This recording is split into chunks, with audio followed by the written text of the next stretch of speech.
Palang araw po naman sa inyong lahat. At andito naman po tayo upang muli pag-usapan ang salita ng Diyos. Ang ating tatalakayin po ngayon ay ang John chapter 1 verse 1. At ito pong sinasabi ng salita ng Diyos. In the beginning was the Word. The Word was in God's presence, and the Word was God. O, simpleng-simple lang po yung salita ng Diyos na in the beginning was the Word, and the Word was in God's presence, and the Word was God. So pag-usapan po natin ngayon ay ang salita ng Diyos. Alam po niyo mga kapatid, ang salita ng Diyos ay hindi ordinaryong salita. In the beginning was the Word, and the Word was in God's presence, and the Word was God. Pero mo, yung salitang iyon ng Diyos ay siya mismo. Siya mismo.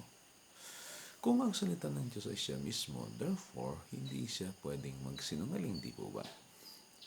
Therefore, ang salita ng Diyos ay makapangyarihan dahil siya mismo. Therefore, ang salita ng Diyos ay walang hangganan. It is eternal because ito ay siya mismo. Kaya sinasabi niya, heaven and earth shall pass away, but not my word. Dahil dito ang salita ng Diyos ay kung ano ang katangian ng Diyos, ayun siya. If God is love, then ang salita ng Diyos ay punong-puno ng pagmamahal. At iniisip lamang nito ay ang ating kapakanan. Ang salita ng Diyos ay nagpapagaling dahil may kapangyarihan ito. Alam pa niyo mga kapatid, the power of the word is there. So powerful. Pag narinig ito ng puso, narinig ito ng kanang tainga, ng kaliwang tainga, ng puso, nakinig at ginawa. Yung tunay na pakikinig ang kailangan sa salita ng Diyos. We should be truly listening. Yung, di ba, pag ikay nakikinig sinasabi minsan ng mga magulang, hindi ka kasi nakikinig. Ibig sabihin, hindi ginagawa. Yung uri ng pakikinig na ginagawa, yung pinagninilayan at ginagawa, udyok ng isang pusong bukas loob na sumusunod dito. At pag ito'y ating ginawa,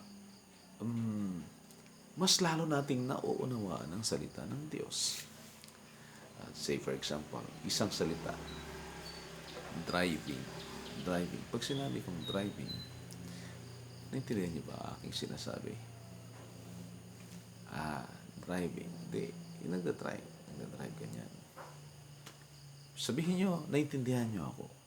Pero mind you, hindi nyo ako naintindihan. Totally, not until ginawa nyo ang salitang driving. Pag nagsimula ka na mag-driving, kung bago ka pa lang mag-driving, hindi pala ito ordinaryong salita lang. Nai-involve ka personally.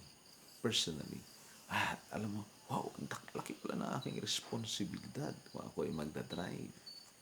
Ngunit at the same time, natutuklasan natin, wow, pag ikay marunong na mag-drive,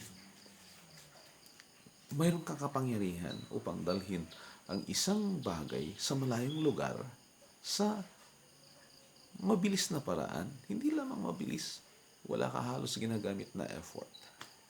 So ngayon, mas lalo mong naintindihan ang driving. Mayroon kang responsibilidad na dapat ka mag-ingat sa driving. Yet, mayroon kang kapangyarihan doon sa driving. Salita ng tao lang yan, mga kapatid. Driving, salita ng tao. Yet, nakikita mo na ang difference pag ito'y ginawa mo, pag ito'y ginampanan mo. Ganon din po ang salita ng Diyos. Lalo mong nakikita ang kamangha-manghang kapangyarihan na sa likod ng salita ng Diyos. Dahil siya ito mismo. Pag ito'y ating pinakinggan, ito'y ating ginawa. Ang salita ng Diyos, dahil makapangyarihan, ay kaya niya magpabago ng isipan ng tao. Kaya niya baguhin ang kalooban ng isang tao. Therefore, nagbabago din ng isang tao. Lalo't pag ito'y ginagawa, lalo itong nauunawaan. At habang tayo nakikinig sa salita ng Diyos, lalo nating makikita na lalo nating nakikita na ang kanyang salitang makapangyarihan ay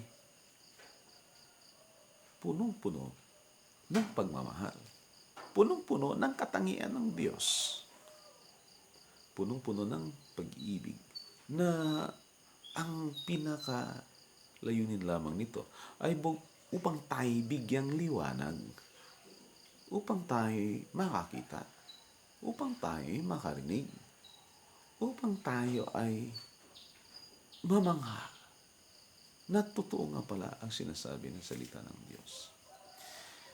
Alam po nyo, gaano kaya kalak ang kapangyarihan ng salita ng Diyos? Sobra itong mga kapangyarihan, mga kapatid.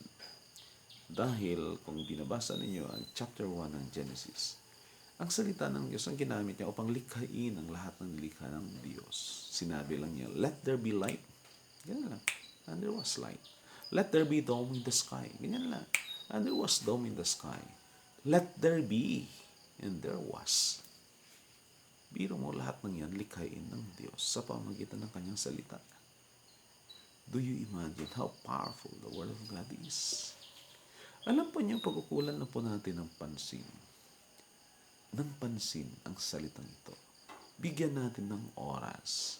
Bigyan natin ng panahong pagnilayan, pagkwentuhan, at makikita po natin, lalo ito'y ating inaangkop sa ating mga karanasan, makikita po ninyo na punong-puno talaga ito ng pagmamahal. Marami ng mga tao na nagbago dahil minsan lamang ay nakinig sa salita ng Diyos. Nakinig sa salita ng Diyos. Ito'y kanyang ginawa at mas marami pa siyang natutuklasan.